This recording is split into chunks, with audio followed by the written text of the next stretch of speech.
Iran के राष्ट्रपति की मौत के बाद लगातार ये सवाल उठ रहा है कि क्या ये घटना कोई हादसा थी या फिर किसी की साजिश।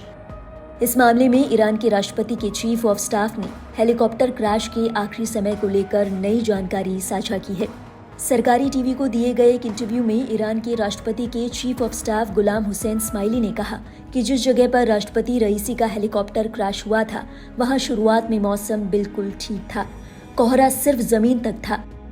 उन्होंने बताया कि हेलीकॉप्टर के उड़ान भरने के तकरीबन 45 मिनट बाद रईसी के हेलीकॉप्टर के पायलट ने घने कोहरे से बचने के लिए अन्य 2 हेलीकॉप्टर के पायलटों को एल्टीट्यूड बढ़ाने के लिए कहा।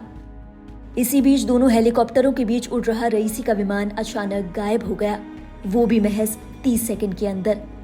इस्माइली खुद ईरानी राष्ट्रपति रईसी के काफिले के उन 3 हेलीकॉप्टरों में से एक में सवार थे।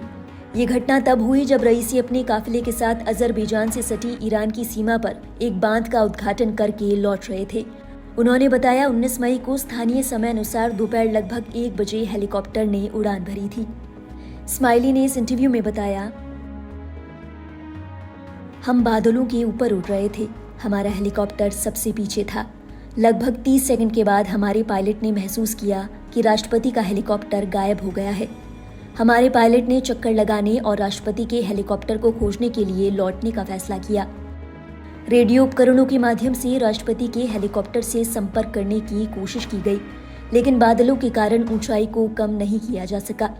हमने अपनी उड़ान जारी रखी और पास के तांबे की खदान पर हेलीकॉप्टर उतारा। उन्होंने आगे कहा, कुछ देर बाद राष्ट्रपति के पायलट के सेलफोन पर फोन किया गया तो किसी ने फोन उठाया। वो तबरेज़ के इमाम मोहम्मद अली अल-ए-हाशिम थे।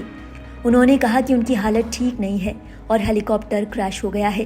क्रैश कैसे हुए इसे लेकर वो कुछ भी नहीं बता सके। उन्होंने सिर्फ वही बताया जो वो देख सकते थे। उन्होंने कहा कि वो पेड़ों से घिरे हैं।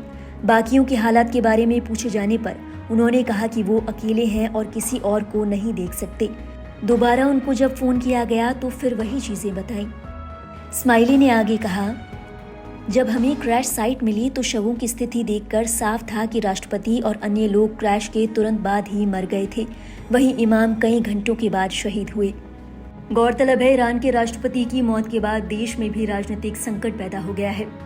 बता दें, आज यानी बुधवार को ईरान के तबरीज शहर में राष्ट्रपति इब्राहिम रईसी समेत हेलीकॉप्टर क्रैश में मारे गए सभी 9 लोगों के लिए अंतिम यात्रा निकाली जा रही है।